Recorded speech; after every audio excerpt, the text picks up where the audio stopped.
issues going on, a lot of it's just anger. There's a lot of anger in the world right now, and we are going to talk about that in terms of NBA lore and all the stuff that's going on. There's been so many incidences. We are going to focus on two in particular. We are going to question the GOAT status. We are going to talk sports style. We are going to talk a little bit of good news for New York sports fans. I think it's good news. And I think for all the topics that we are talking about, I think it is good to have a little fire and anger involved in all of that. For once, there was no technical issues, so that's a piece of good news. But I will tell you right now, I got a lot of things to say about these topics, but I'm going to go right into introducing Calvin. How are you doing, Calvin? Hey, I'm back. I made my way back. I'm good.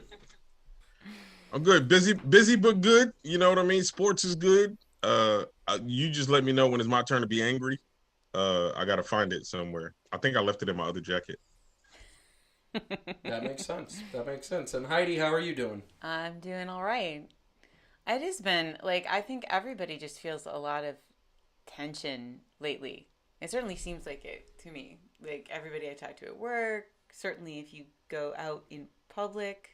They actually have Miami Beach has a curfew for the next 2 weeks because people keep shooting each other on the beach. So it's a little wild out there, I think. Yeah, I don't even think that's abnormal. I think that's been going on for the last 50 years. Yeah, well, certainly since the pandemic, it seems a little crazy out there. So yeah, people throwing pennies at each other.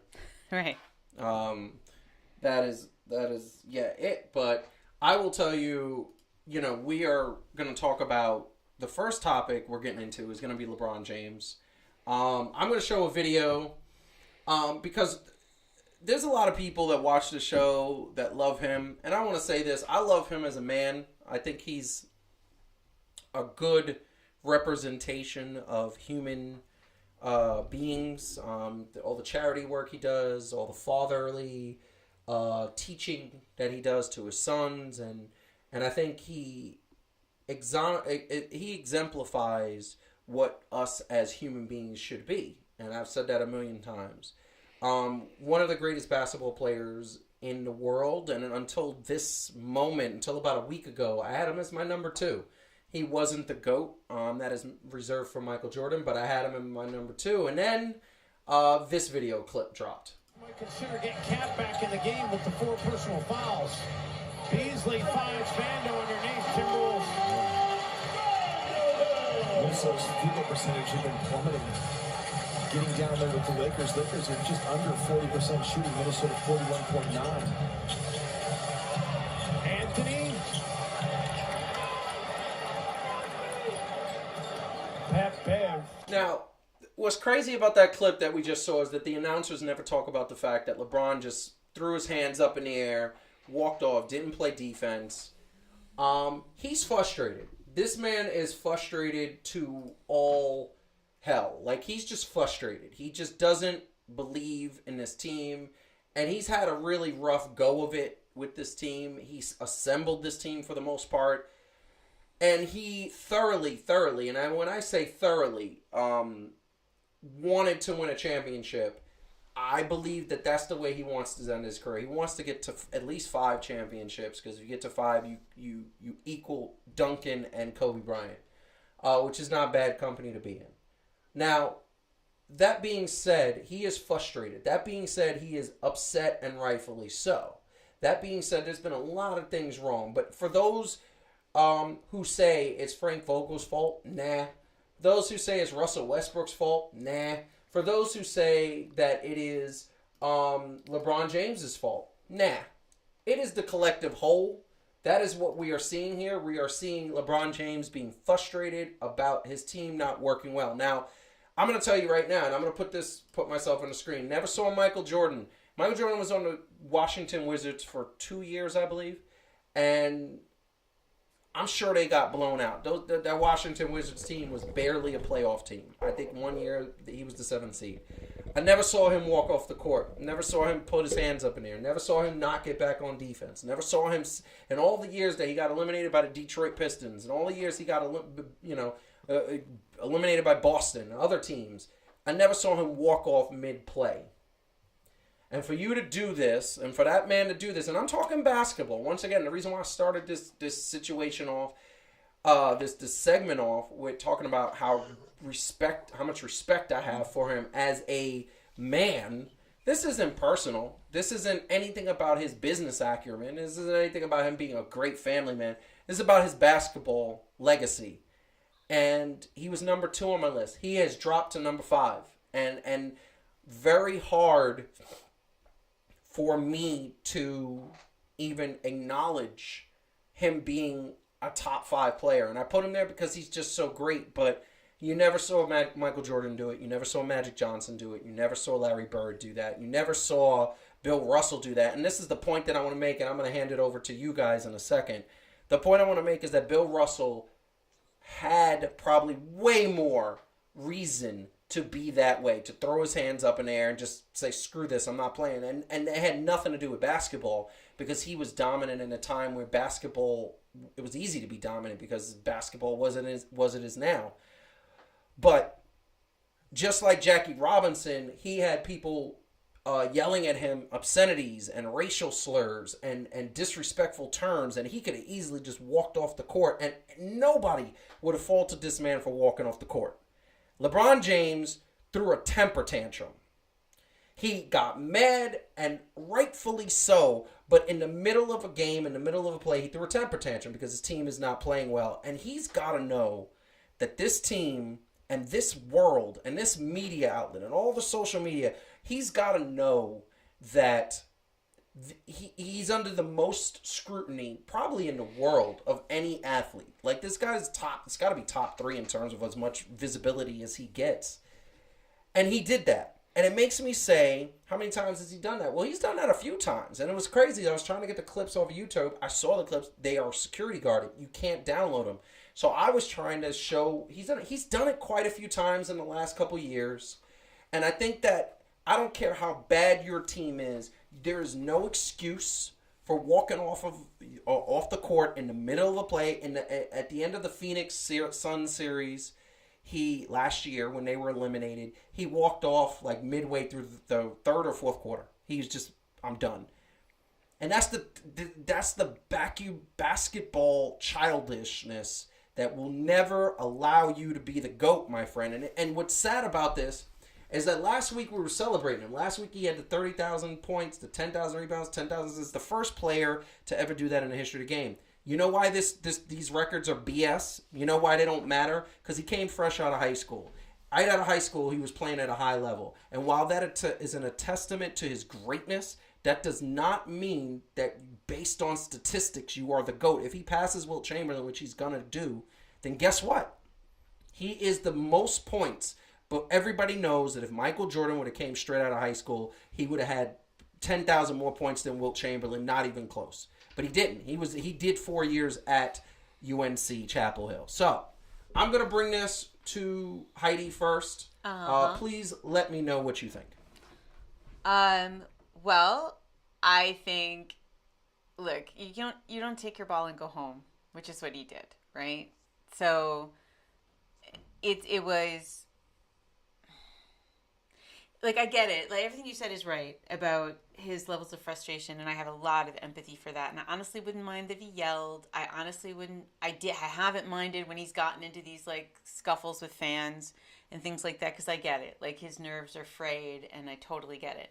But there's a sportsmanship thing and a leadership thing about not quitting that I think, I agree. It's hard to respect somebody who behaves like that.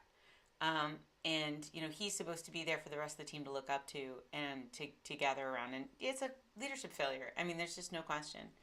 I like I said, I can deal with the flare-ups a lot better than I can deal with the pouting and walking off court, because that's just a quitter. It's not cool. Calvin, what do you think? Believe it or not, I kind of sympathize with one LeBron Aloysius James. I don't know what his middle name is, so Now it's Aloysius.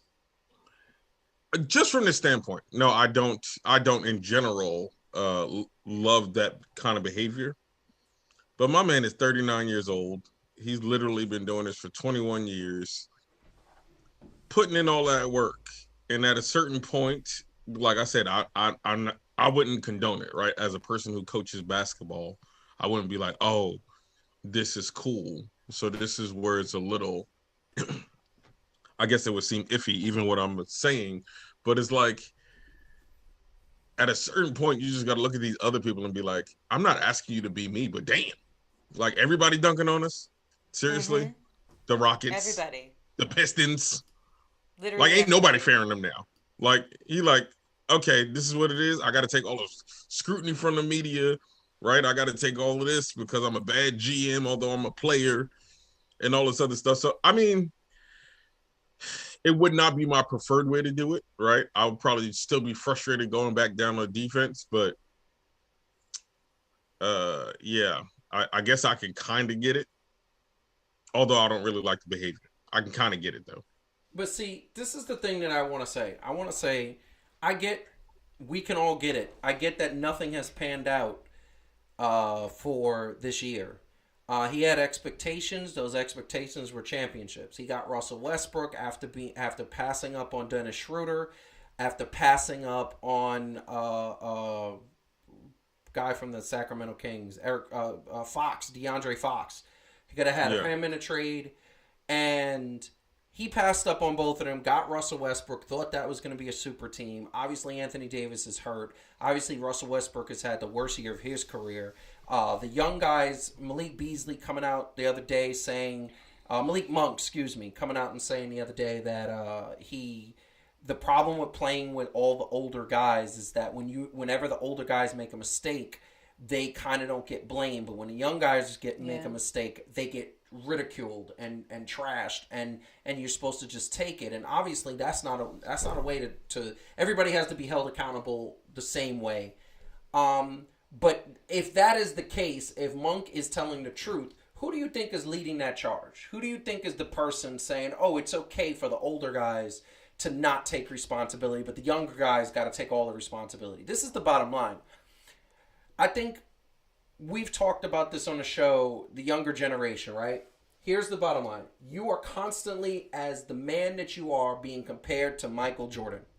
Because you've been to the finals, you have put up numbers, you are 100% trying to do the GOAT thing. You know it, he knows it. He knows that he wants to eclipse him. And I said it this year. I said if he would have took this team to the finals and won a championship with this team, with these problems, I would have put him up with the GOAT just because this was so amazing. But here's the bottom line. The bottom line is that he walked off the court, and now he showed a temper tantrum like nothing. Something Michael Jordan has never done. And the question's always LeBron or MJ. Every single LeBron James fan, I would love for them to comment on this video, comment in the chat, or comment at some point and tell me how they can excuse his temper tantrum. Because he's 39 years old and he made a temper tantrum. That's what he did. And you can't, as much as we can understand it, as much as we could say, yeah, that's the right way, as much as we could say that anybody would have felt that way, it's still not the right way to do it. And once again, look at the greats. I'll even go recent greats. You never saw Allen Iverson do it. You never saw Tim Duncan do it. Tim Duncan came like a shot away from winning a 6th and 7th championship. Did he go off the court and throw a temper tantrum? No, not even close. And that's the problem, and that's the thing that I'm seeing constantly with LeBron James and the several people that are in those conversations where they take their ball and go home, and it's horrible. Well, and even just I think the general, one of the things that you got to think about with Michael is that we hear a lot of stories about Mr. Jordan, but his dad. This is a guy who grew up in a house with a father who definitely was not done to tolerate your mess, and nor would his mother. And then he did go to college, right? So he had a little bit time to get grown a little bit more before going into the NBA. And then you have someone like LeBron, whose father wasn't in his life, right? He was a criminal, like not around, right? And then he's at, right out of high school going into the NBA where everybody's kissing his ass. And I think when we talk about a lot of the guys who have issues controlling themselves in various ways, we're going to get to that. You know, I think a lot of the story becomes, again, and you and I have talked about this, like the NBA doesn't help a lot of these young men with the issues that they have around. And, you know, LeBron comes across as spoiled. Like, he comes across as like a brat who's not in control of himself because he got, you know, he was like the big thing when he was right out of high school, and he didn't have, you know, a dad in his life to say, stop your mess. And, you know, Michael Jordan did. And you see that, not that Jordan didn't have a temper, he did, but like you see it in the control that he was able to have over himself, despite what you know was like he was furious when he was losing with the Wizards, right? You know how he felt. Come on, we've seen the memes. But he kept it together, right? Because he knew how. And I think you see that with a lot of these guys. Well, they just don't know how. And it's not an excuse at all. I'm just saying, like, I think it's where it comes from. So this is what that's the next subject, right? Mm-hmm. It's anger in the NBA. There is a lot of anger that is going into the NBA. And the problem is that I want to throw up here is that, you know, first and foremost, there's a lot of dudes that grew up poor, grew up in inner city places. I myself deal with that on a daily basis because I grew up pretty much without a father. I grew up where the only taste of my father was anger and violence. That's all I knew until I was about 13, 14 years old. And when you grow up like that, it takes a lot for you to deprogram 13, 14, 15, 16, 17, 18 years. And I could sit up here and say my mother's a short little Puerto Rican woman, but she's still Puerto Rican. She has a temper too. And the thing that I want to say is that it's been happening. I want to throw something up really quick. And just to put a stop to this LeBron conversation, I'm throwing up the super team. This is the super team debate that they go. You'll see a lot of memes, and you could take out different people out of here, and whatever the case, you might see a Wilt Chamberlain one, you might see a Kareem Abdul-Jabbar, you might see a Bill Russell one. But at the end of the day, when you look at every single one of these people on here, and Calvin and Heidi, please feel free to say yes or no. Mm-hmm. Who's the only one on this graphic, this picture, that has walked out in the middle of a play? I mean, that I know of, LeBron. Calvin? Yeah, I mean, it would be LeBron. Point. And that's the point, right? Like, so I put that up there just to drive home that point. And it's like, yo, you lost your GOAT status when you did that. Because you did it last year, too. And I didn't even realize it until, like, I guess I wasn't paying attention to the series. I kind of said, oh, Phoenix won and blah, blah, blah. It didn't even, but this was like, what's crazy in that clip is that his team was back on defense and he wasn't. But going to the anger of the NBA, which it's happening a lot. And one person it happened with was Nurkic. Let's go for it.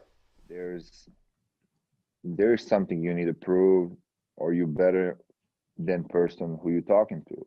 Off the floor, I never have a problem with anybody. Like, there is a line, you don't want to cross the line, no matter who you are or what's your name or color or religion. That don't really matter. Like, I feel like that's what changed in the league over the years.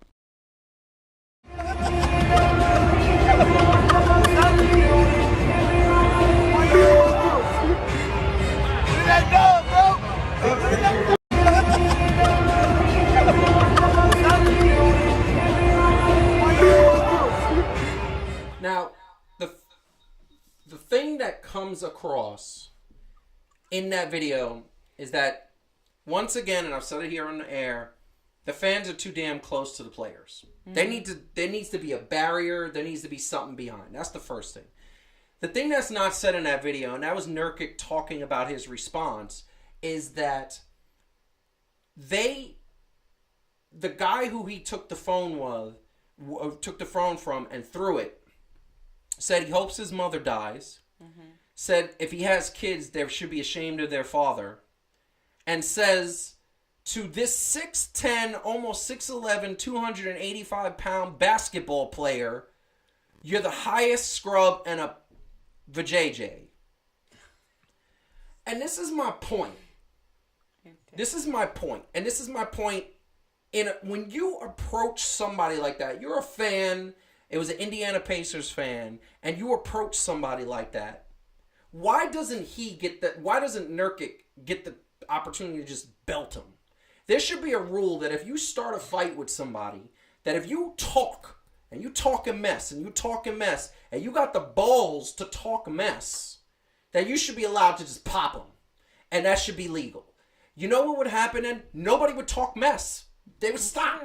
They would stop. They would be like, oh man, because if I talk mess to this dude might pop me and it might not feel good. And the thing that upsets me about this is that Adam Silver's dropping the ball. Mm-hmm. Adam Silver's dropping the ball because he sees this happening. It's happening. It happened with the Malice of the Palace. That was 15 years ago. Wow. 17 years ago. And we're still dealing with fans being allowed to cross that line and the players not being able to do anything. And Nurkic is going to get...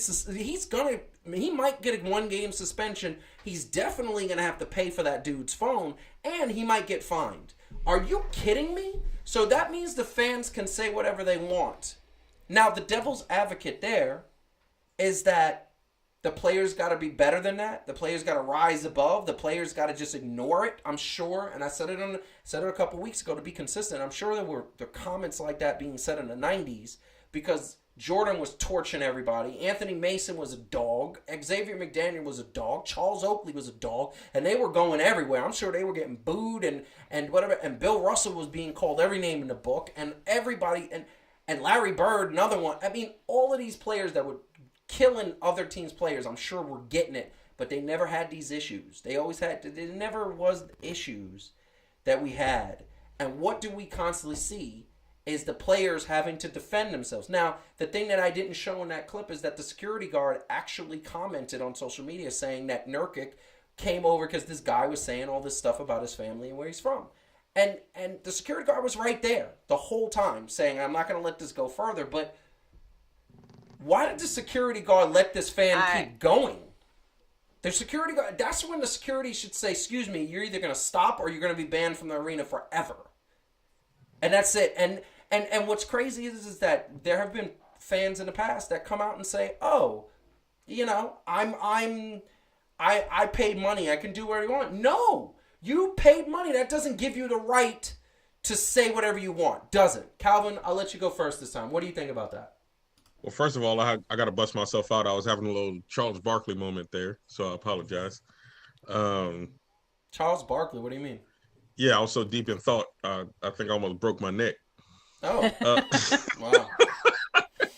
No, because as you were saying that, I was just thinking about a whole lot of other conversations that pour into this, right? And it's like, I think, and you hear guys like Barkley and Shaq and all of them saying the difference between like them having the veterans. So like in what Heidi was saying about the difference between like Mike and LeBron, right? Like the system was different. They went through 4 years of college. They had to go through so much, right? You had the veterans. They weren't as accessible, right, as they are now. So sports stars and a part of it, right? Like Michael Jordan was the GOAT because he was not as accessible as a LeBron or even any of the other ones, right? Not just LeBron James. And so now with how fan friendly it is, right? Social media, these guys now are born into that. It gives people this, they feel it's a license that it gives people, right? Because they do it with each other. And so now it makes these basketball players more accessible, but more accessible now is what is going on with kids like that, right? And no respect and things like that.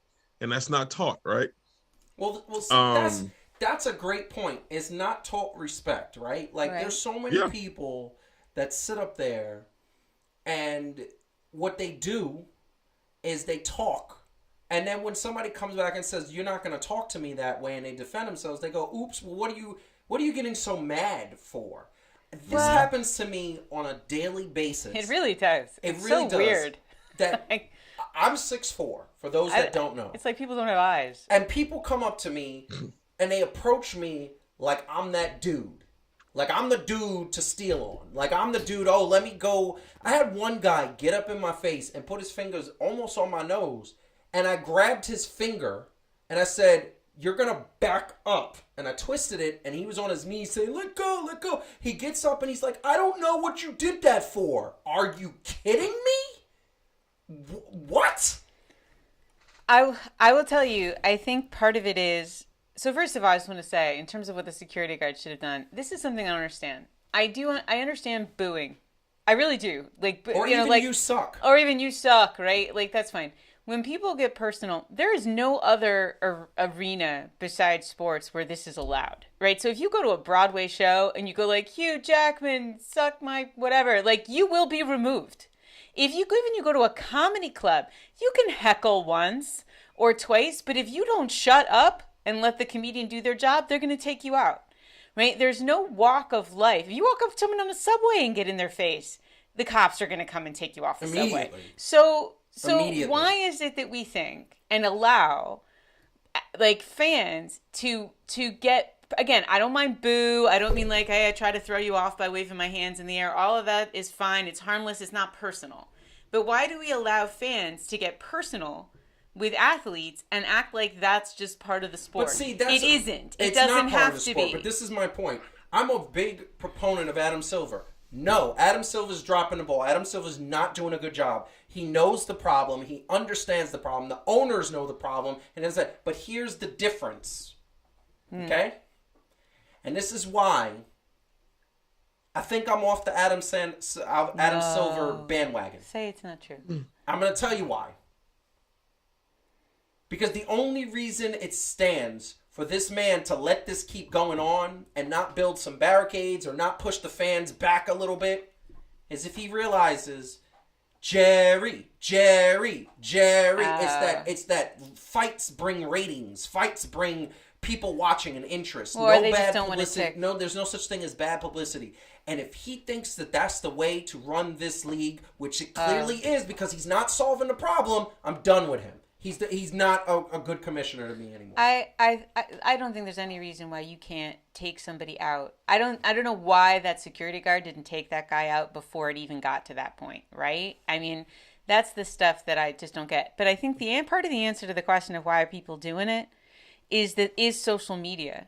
I think we now have gotten into an age where people are so used to being able to insult people online with no consequences that they forget sometimes they're not online. Yep. They're in front of actual human beings who are like actually able to respond. But I think people are like that young kid, right? He's so used to going online and being a troll to everybody that he forgot, like, oh, I'm like with actual humans now. And then if Nurkic would have decked him, yeah, Nurkic would have been in of trouble. course. And see, that's the problem with society. There's too many chirping and people from my mama basement talking about, oh, you're this, you're that. And then when you get up in front, they're like, I don't understand why you're so it's upset. awful. Oh. Calvin, what were you going to say? I also believe, believe it or not, I also believe that more people think like Megyn Kelly thinks. I think more people think that people should shut up and dribble than people would care to actually verbalize. But they say it in their actions, right? They say it when they're throwing stuff at certain basketball players. And here's the thing, right? Because they might not think it overall about everybody in the NBA, but they do think it, right? So like for this kid, he probably don't think that about everybody, but somehow he think that about Nurkic. Mm-hmm. Because there's this thing where even the athletes have to remind people that they're people, right? Just because they're tall and big and they can do these physical feats, like that they're still people, or that they get so much money and all these other things. But it's like, yo, I'm still a person. Mm-hmm. Like I still got feelings like everybody else. I agree with you, and I agree that it's taken for granted, and I agree that it's a lot. And here's my point.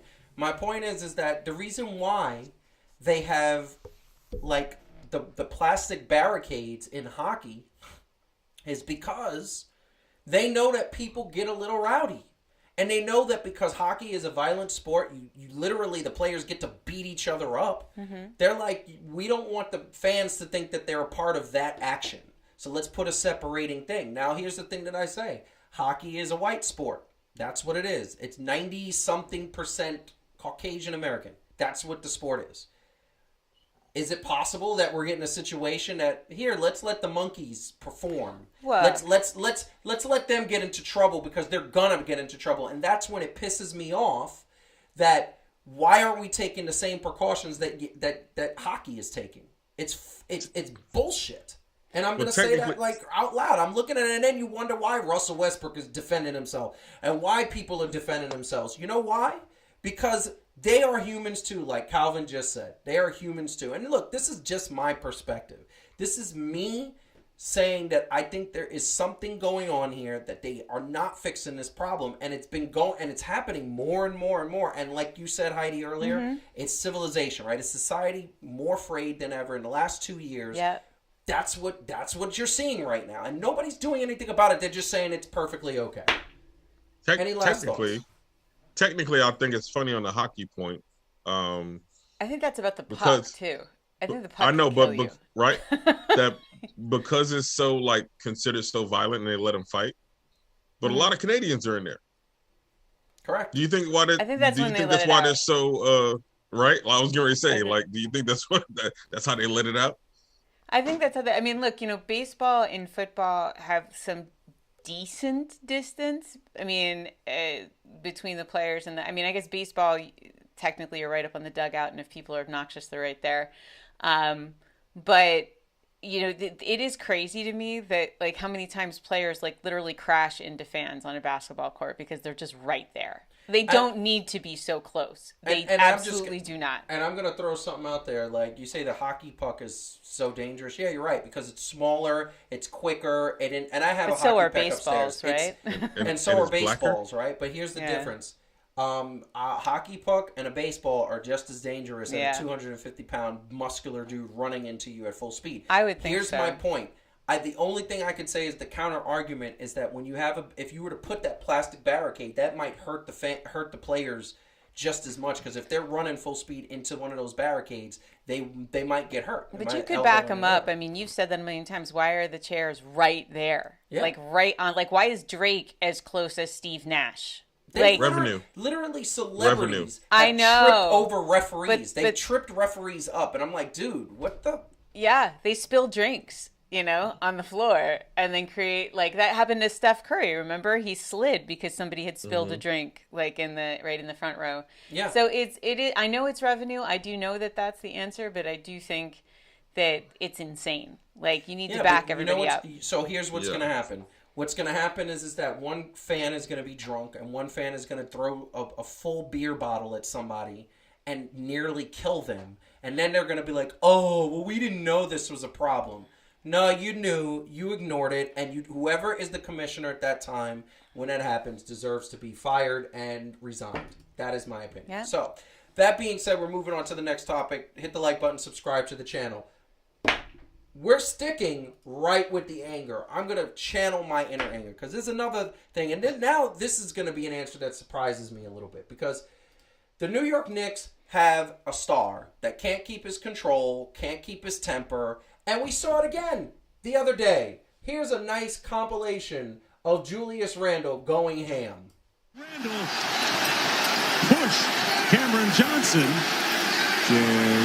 Jerry. Let's try that again, because I want to start it from the beginning.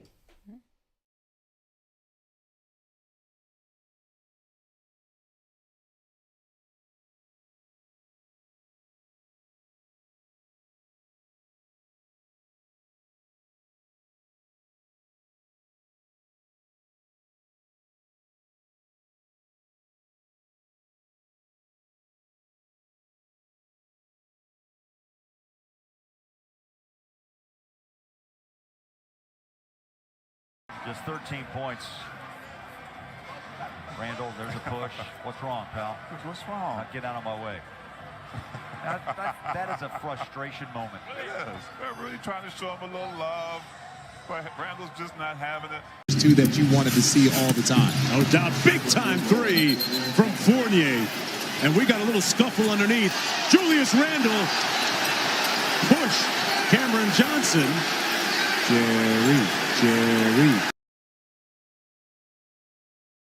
So I'm going to go right to the three shot. I am very... You are the star. That's your team. You're the team. You are the star of the New York Knicks. You've just been extended. You know what's the worst one? Is the Phoenix Suns one. They were up by 10. Randall, going into the third quarter, had 28 points. They could not stop him. Nobody could stop him. He was playing out of his mind. And you let Cam Johnson get on your nerves to the point where you get ejected by punching him. And it's constantly... There was another clip that I couldn't download that was him getting mad at a referee. He's walking off the court. He's yelling at the referee. He gets a technical. They get to take a shot, and they lost the game by 1 point. Mm-hmm. This is what I'm talking about when I say you are not an option A, bro. You're an option 2B at best. Because 2B can afford to get ejected out of the game without anything. 1A can't get ejected out of the game. If Steph Curry, LeBron James, if DeMar DeRozan this year, if Kevin Durant this year, if Jimmy Butler, if Jason Tatum, if any of those dudes get taken out of the game, their team is most likely losing. That's what a 1A is. And Randall got taken out of the game and his team lost. Okay? And I look at that and I say, why can't you keep your cool? And my first reaction was like, you're a bum. You need to get traded. You can't keep your emotions. This sucks. You suck. Then, Heidi, you pointed this out to me. It's where I come from. Yeah. It's where Calvin comes from. Mm-hmm. When you grow up in the hood. You grow up in poor neighborhoods. And you got to always have your guard up. And people approach you and they come at you. And Rudy Gobert is putting his arm around him to say, yo, this isn't that big a deal. It's not that serious. And what happened? What happened? He pushed him away and got mad and then started barking at the other Utah Jazz players. And I look at that and I go, this is a product of people growing up in the hood. And just because they got new money, and just because they're in the limelight, and just because they're stars, and they got all this stuff, that does not mean that they have been cured from all the stuff that they grew up with and all the bad habits, immediately starting to wanting to fight. And you know who talked about this? Ron Artest. If anybody goes out there and watches the Malice in the Palace documentary, he talks about it. He says, I grew up in Queensbridge projects. If you weren't tough and you didn't defend your space and you didn't fight, you would get beat up and killed. That's what I grew up in. So when I come to the NBA and I got fans throwing drinks at me, what do you expect me to do? Yeah. By that same token, he didn't excuse it. He said it was horrible. It was the worst behavior, and I had to learn how to handle things differently. You know what's happening with Julius Randle? First of all, he's having a crappy season. He's not playing the way he played last year. Second of all, he knows it, which is why he had to almost assault Bob from IT. Okay? And third of all, he's thinking that he deserves more respect, which is why he put his thumbs down and booed back at the fans. My brother, you don't deserve respect until you recognize your problem and go get help to fix it. That's true. Okay, and I don't know why your wife ain't saying it. I don't know why you aren't understanding that you are not setting a good example for your children. Because they're seeing these clips and they're going to see these clips. And what's going to happen later on is that they're going to act the way you're acting. And then you're going to be like, oh man, I messed up. My man, just like everybody else, we all have problems that we got to fix. You guys can go, please. Calvin. Okay. I mean, I think this is just another thing that just ties into what we've been saying in general, right? Like, there's no vets, there's no OGs. Like if you listen to Charles Oakley do All the Smoke in that podcast, right? Like, he was known as an enforcer, but there was a line in where it stopped, right? Like he just had this code and just things that he did, and that's what it was. And I just feel like this part of it is there's no older, more mature dudes that's really going to hold these dudes accountable. Or, I mean, part of it is what it is that you can't tell them nothing once they make so much money. You know, like you saw how we talked about it on the show. Even his wife is saying, oh, y'all are this and y'all are that, and is taking a wider narrative and applying it to everything. So now all of a sudden, just this feeling of disrespect. And you're right, I don't have the best attitude which is funny for some people to hear. But I know that of me to mean that once I get to a point, I really don't care, right? Like, and you can say the best things to me and they can make sense, but once I get to the point where I don't care, I really don't care until I stop not caring. And it seems like that's where he is. And I gotta remember, Julius Randle is also like 26 years old, right? Like, he looked 40, but he only 26. Wow. So he does look mad old. I'm gonna put. I was gonna let Heidi respond, but I'm literally as we're talking, Jimmy Butler just had a fight with Udonis Haslem, who is the oldest Mender Miami Heat, same team, and Eric Spoelstra got in Jimmy Butler's face, and only thing I noticed was he said "fuck you" to Jimmy Butler. That's the coach. Wait, it was a within the team fight? It was a within the team fight on the side of the Golden State Warriors. They were playing the Golden State Warriors, losing by 20, and Jimmy Butler's fighting with Udonis Haslem and Eric Spoelstra. I mean, so I'm literally looking at this. I know.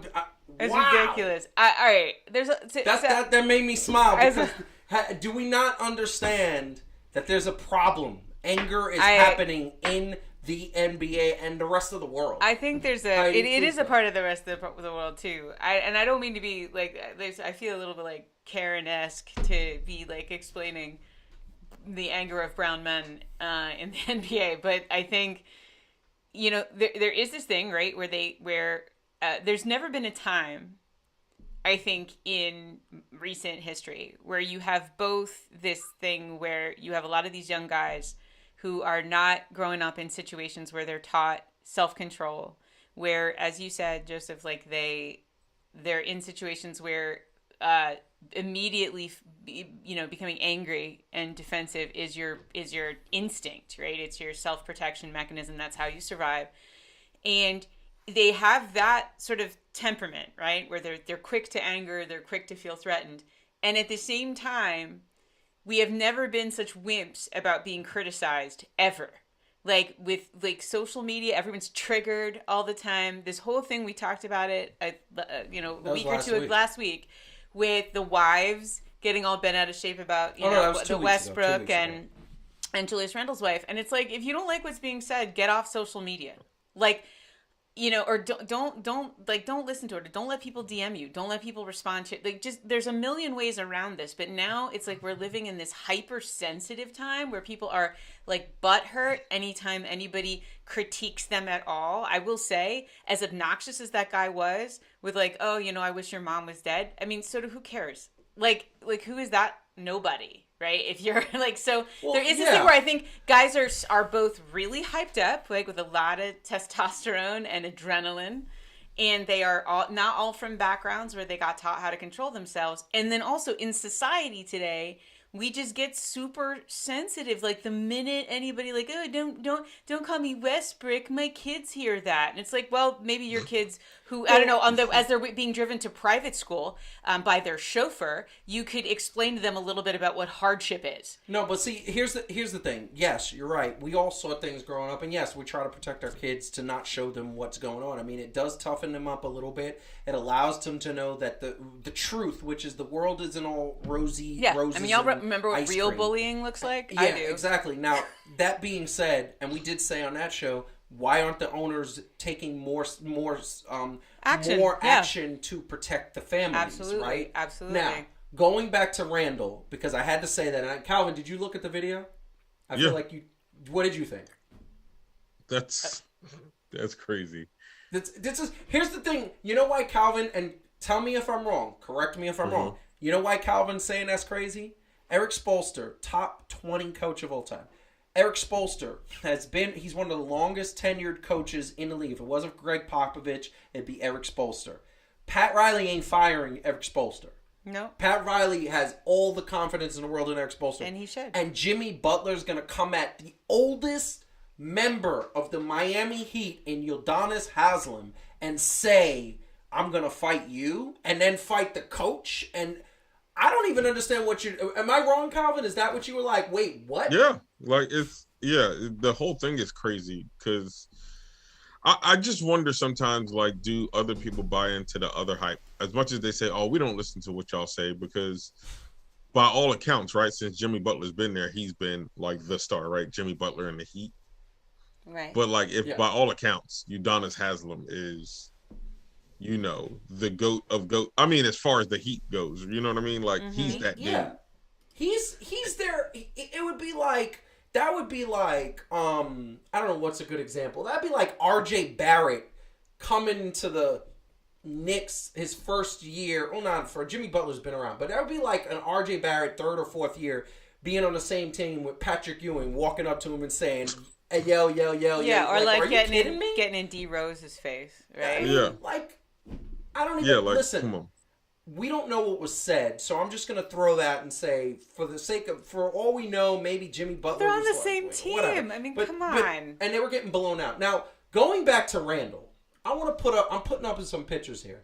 This is a constant issue with Julius Randle. He's getting mad. He's getting angry. He's taking himself out of games. He's not keeping his composure. His play has hurt the Knicks. The Knicks have been hurt. He boozed the fans. He's literally just signing an extension, and he's complaining about the New York fans. I don't think the New York fans are that great a fan base anyway. I'm a New York fan, and I do not like a lot of the New York fans.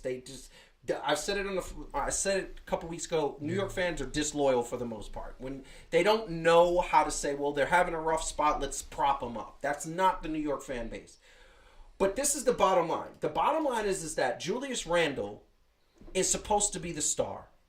And you can't be the star if you're out of the game. So that's real this true. is the question that I am trying to pose. And Calvin, I want to ask you this question. Why hasn't somebody come to him that he loves, that he values, a coach, the owner, a GM, a close personal friend, his wife, somebody, and say, dude, you're hurting your career. Let's get you some therapy. Let's get you some help because you keep losing your temper. Let's try to fix this problem. Let's try to calm you down. Why is nobody doing this? Because I think the only one that's able to do it, honestly, out of the people that you listed, is probably his wife.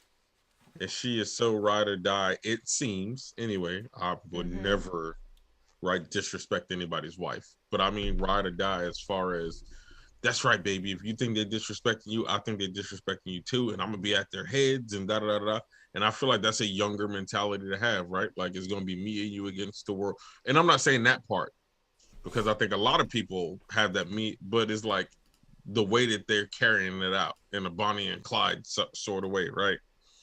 And I don't know if he has anybody, and this is why, I guess, in the grand scheme of things, the way things go now in the NBA, I'm not a big fan of these players always getting to dictate everything, because they don't build these relationships really. They say people is like their mans and all that other stuff, but they bounce them from team to team, not even having anyone really build that equity to be able to speak into them that way. Yeah. You know what I mean? And I think that's part of it. Yeah, I mean, I don't disagree. I think there's a lot of ego. I feel like it's him saying, and this is the problem. When you look at the great NBA players in the history of the game, the ones that were great were the ones that recognized their problems and took care of their problems. Michael Jordan knew that he had a problem, so what did he do? He took that problem and honed it to his benefit. And Julius Randle ain't doing that. Julius Randle just constantly keeps getting pissed off. He's complaining to the refs. He's getting mad at the refs. He's having fights with other players. He's having fights with his coaching staff. He's having fights with other players on his team. He's so many. God knows if he had any hand of saying, "Yo, Kemba can't have the ball. Get him off the team." And now Kemba's going to Charlotte probably. Like, when is the draft? So what time of year is the draft? It's middle to late July. And what time of year do they start practicing with their new teams? Right after the summer league. Like, they have a practice, like a mini camp. So there's absolutely no reason why these guys, after they get drafted, right, into the NBA, can't have a 3 or 4 week NBA run program to help them do some very simple things, like understand money management. Like, they have that. Okay, great. Could they have some emotion regulation? Like, I don't think they have that. Have like some guys who have been through it talk to them about. From what I understand, they have in the orientation for the NBA for the rookies and even sophomores. I think it's a 2-year program. you come into the league, they say, 1, watch out for social media. 2, watch out for like hoes that are trying to get in your wallet. That seems mostly to protect the NBA, but yes. And watch out for like abuse and domestic violence. Watch out for situations you put in for. Watch out what you put in your body in terms of nutrition, and watch out for after career. Like after your career ends, you might want to invest. Might want to have. I mean, I think that's all beautiful and great, but what they're not getting, I don't know if it's psychological. What they're not getting is, you know, you guys, some of you guys actually are going to have impulses. You're going to feel angry. You're going to feel frustrated. Fans are going to F with you. And maybe they do. You don't know that. You know, but it would be, whatever it isn't enough. Then it needs to be a recurring thing. I mean, I think, you know, these guys need more support than they have. They need to learn how to deal with their feelings, you know? Calvin? Look, to your point, right? So when I was active duty in the military, there was a big difference in how the leadership engaged with the lower enlisted than when I spent some time doing reserves in the Army, right?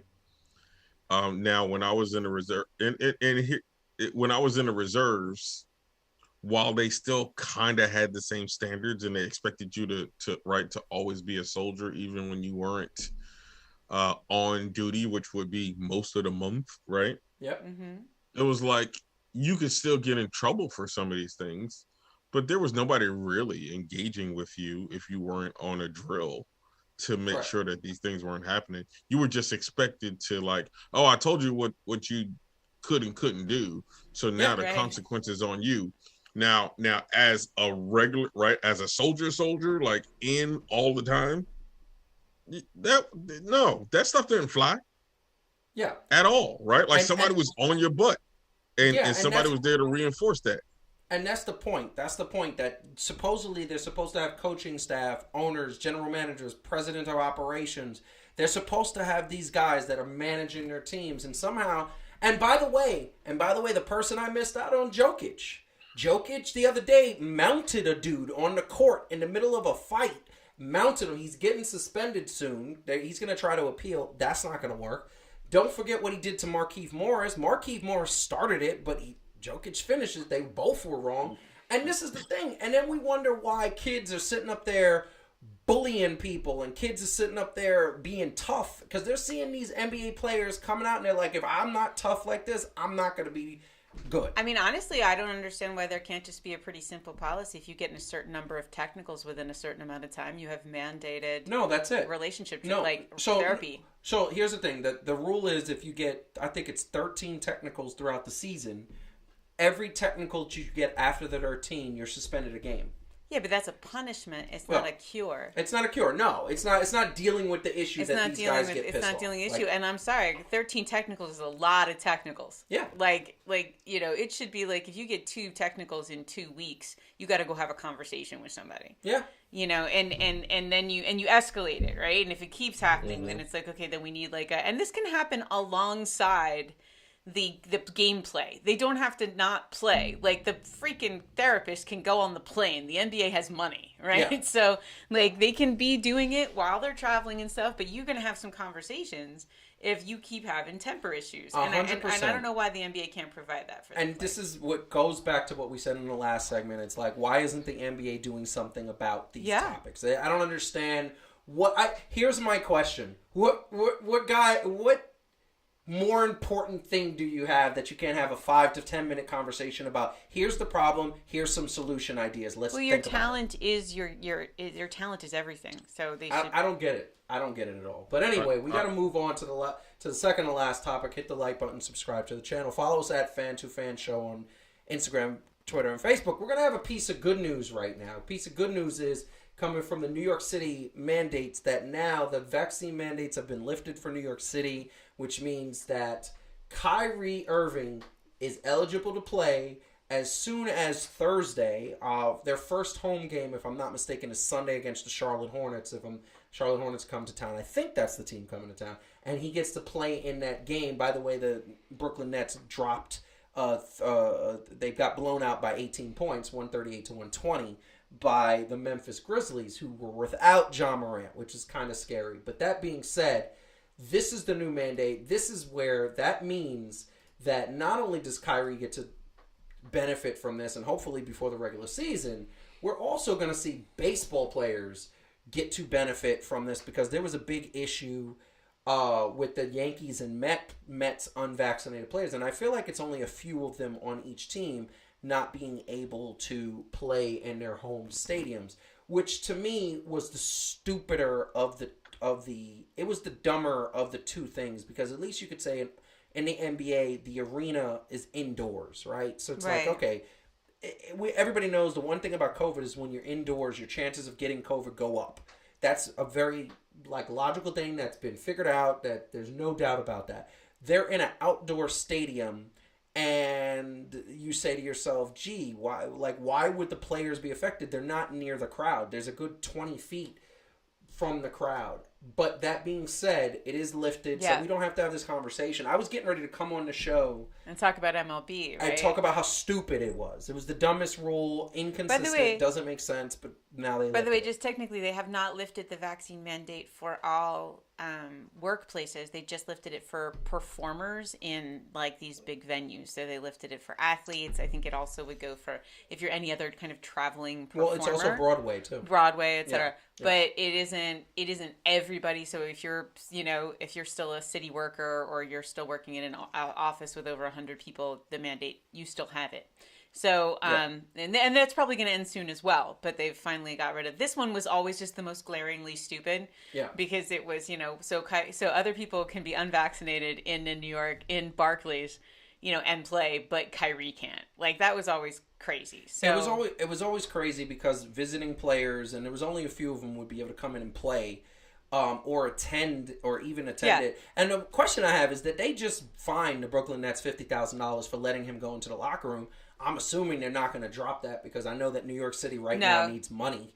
No, they won't drop. They won't drop it, because they'll say, well, at the time it was illegal. It was funny to me. He could sit courtside, right? Yeah. But he couldn't go in the locker room. That was so it's good, right? It's it had gotten crazy, and it's a good thing. And I'm very happy for baseball. Baseball's got enough problems. It didn't need that complication. It's certainly New York teams don't need any more complications. I think the thing I'm going to say, just from the sports aspect, that there's high expectations for the Mets with their new Max Scherzer from his pitching, the pitching that they got. Mm-hmm. There's also high expectations for the Yankees, as always, but they made a couple of big splashes. So, at the end of the day, if you start saying that some of those players can't play, and by the way, I think Aaron Judge is one of those unvaccinated players, because he doesn't want to do it. Bottom line is now you're interfering with baseball operations, and that's the problem with the Nets. The Nets now are in a corner where Kyrie couldn't play, and I always said Kyrie should have just bit the bullet, sacrificed for the team, and went and got it. But at the end of the day, he didn't. He missed half the season. They're probably not going to win the championship, because they have no chemistry, and Ben Simmons is not close to coming back. So that interfered with their sports part. Now, I just want to say one thing, and then Calvin obviously comment. I just don't understand why the New York City mayor took so long to figure this out. I feel like everything, it's the same thing I just got on Adam Silver about. It's you guys know there's a problem. You know that something doesn't make sense, and all of a sudden you're going to come out and not fix it sooner. But that's government. Government is slow. So, Calvin, what do you think about all of this? I mean, yeah, it feels like we live in a society where if people have legitimate complaint about something, the people who have the power to do it, to change it, in that scheme, I'm not going to get into my whole personal belief about who really has the power to change things. But anyway, right? It's almost like they're just even if they're they probably got a point, but they're I'm not going to do it right now and make it seem like they have some kind of power. I'll do it when I feel like it's ready. Yeah, you know what I mean. Well, that was very much Eric Adams' personality. He doesn't want to be told what to do. He's going to just make it. Well, and I think, it's not a coincidence that he chose this timing. I think he didn't want to make it look like he was lifting it for Kyrie. He now can basically say, it's the Mets and the Yankees and Kyrie and Broadway and So I think the timing of it isn't a surprise that it coincides with the start of the baseball season. I just want to say all of Marcus's comments are all hateration towards the teams you hate. He is It's just so true. Like he says, the Nets, Kyrie shouldn't play. Kyrie should play as long as it's legal. I don't like the fact that Kyrie acted like a spoiled child and eventually got his way, but he didn't get his way because now they got to find chemistry in like 2 weeks before the playoffs, and it is what it is. And the Yankees did have a good. They had a okay offseason. It wasn't great. I mean, he's right about that actually. But that being said, we are going to hit up the last topic of the night, which is sports style. But before we go any further, hit the like button, subscribe to the channel, and go. So let's go. Sports style. Let's go.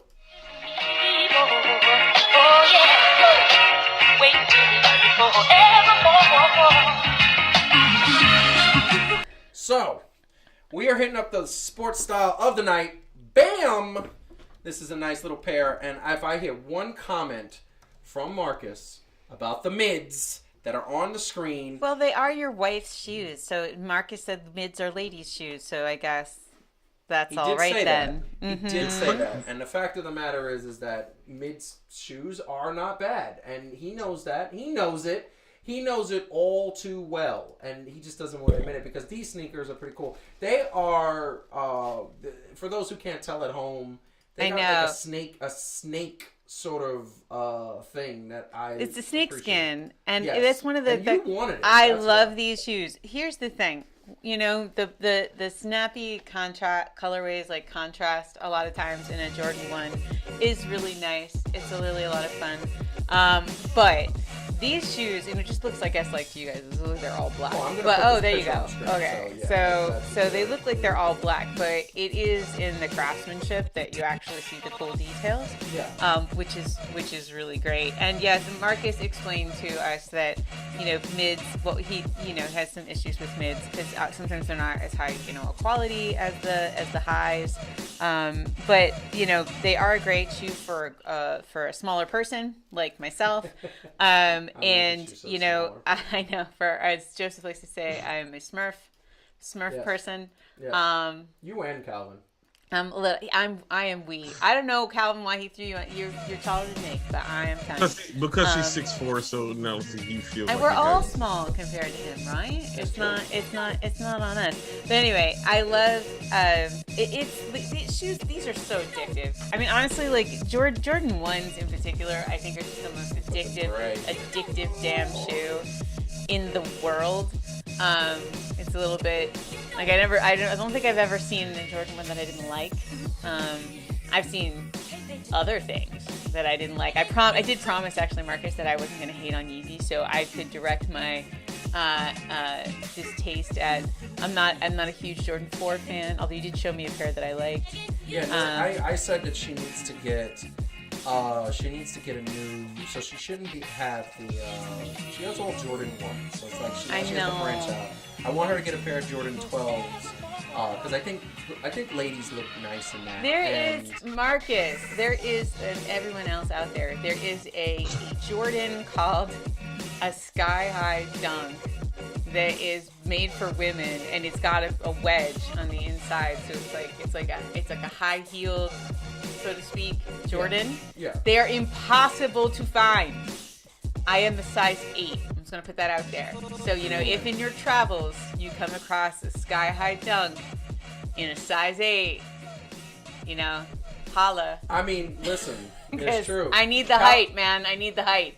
Calvin, what do you think about the, these Jordan snakeskins that obviously we have on the screen now? But what do you think about these? And tell the truth, because here's the thing. Calvin was on the chat with me and Marcus, and how he was just dogging mids. Please tell us what you think about this. I wasn't dogging mids. Marcus was. No, not you. Marcus was. Oh. No, I like the Jordan G.I. Joe joints. That's what I feel like they are. The Cobra joints. The what? The Cobra. Remember Cobra back in the day? Oh, yeah. I feel like that's what that reminds me of. No, I would rock those. Yeah, I mean, I like. Well, not them. those, because those are Heidi's. Yeah, you cannot wear my shoes. Also, you will never fit in my shoes. I have tiny feet. Hey! First off, tiny feet. I could be. Wait, what size you wear? 8, ladies. And women? Which is like a what? Yeah, you're right. 6.5 men. Yeah. So It's true. Especially in Nike, those are little. Those are little, yeah. So like that wouldn't work. But there is a pair of men's snakeskin highs that are really good. But see, this is the other part of the outfit that you don't understand. She's gonna wear these with a pair of leather Spanx, like the Spank brand. yeah, like they're order, like leather. She's gonna rock it with a Give me leather pants. Huh? She don't wear Spanx. Well, they're Spanx. No, No, they're they're made Spanx. by Spanx. It's Spanx leather is the leggings by Spanx. My bad. I had your back. Yeah. No, My it's bad. okay. All right. He's not insinuating that I need to wear Spanx. No, Don't it's worry. Spanx, Spanx. Yeah, no, but Calvin's thinking of what Spanx got famous for, which is things that hold in Wrestling. your booty. No. Yeah, that's what what's his name wore for a long time. Chris Jericho, when he was like eating the cheddar. Oh Bay biscuits. yeah. He was Probably, eating steaks and right? cheddar bay biscuits. And Cheddar Bay biscuits. Oh, I need some Cheddar Bay biscuits. Anyway, right? sorry. I'm gonna tell you. So she wanted to pair how this came up and how these sneakers came up, and then we're gonna go. I just got one piece of baseball news, and then we're gonna go. She wanted a pair of black sneakers and a pair of black Jordans, and I showed her a few, and she loved these. And then when they came, I was pleasantly surprised because they had that and they had a context to it that I was like, ooh, this is nice. And sure enough, they were nice, and we bought it. So I'm glad she likes them. I wanted to feature them next week, and this is what I want to just put out there as a sports style. We're gonna unveil, and they're gonna be all over the internet, so you guys have been seeing them. But next week we're gonna unveil the Jordan Zions 2. He's got a new sneaker out. Yet he hasn't played a game. No, come on. Is it an orthopedic shoe? Does it have? No, the orthopedic shoes are the Yeezys, hands down. No, I know. Those are the Yeezys. I'm not allowed to speak about Listen. Yeezys currently. When your sole is thicker than the sneaker, you got orthopedic sneakers. Those are nurse sneakers. Even boost, even baby. our friend It's the Nino boost. is a nurse. Said, yeah, those are people. I've seen people wear Yeezys to the ER because they're great for. They're Yeah. comfortable. I never said they were comfortable, but they look like nurse shoes. Give Grandpappy the good share and the Yeezys. Yeah. That's true. So really quick, I just want to throw this out there. Actually, hold on. Let's put that. Hold on. Let's go back. Let's end this segment.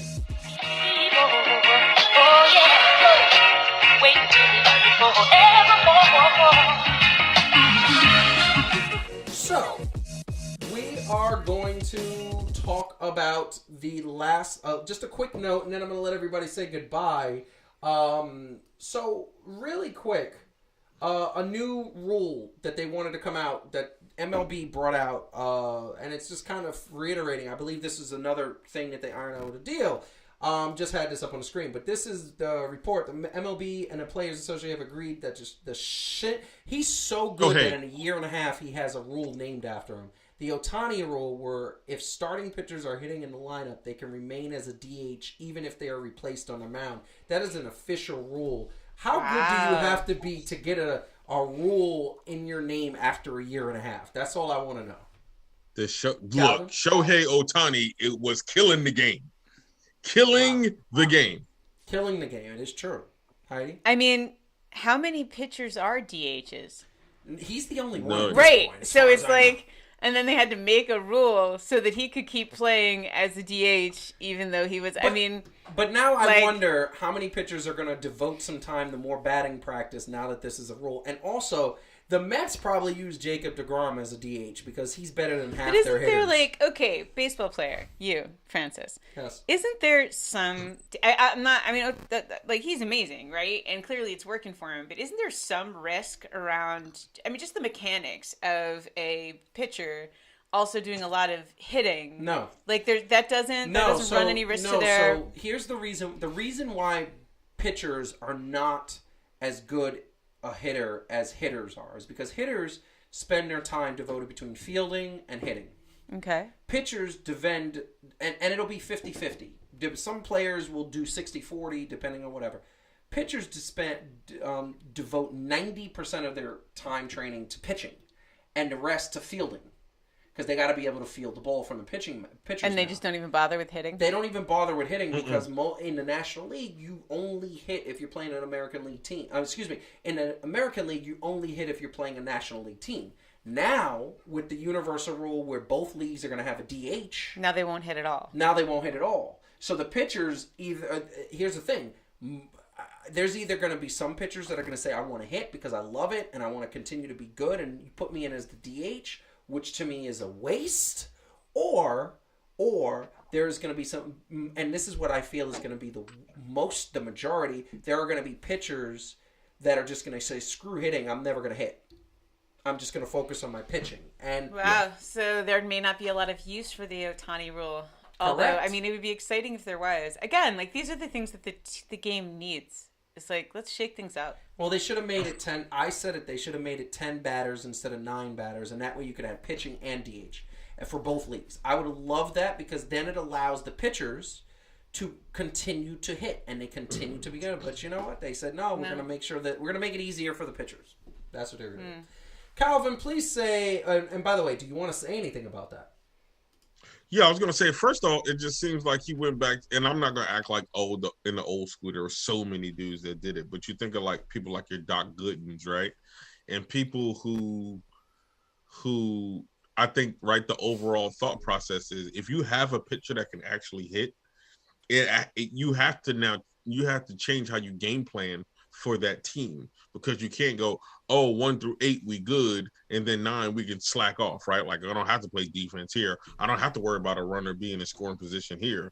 When you got a hitter that can actually hit, when you got a pitcher that can actually hit, it's more like just having a complete baseball player who can pitch.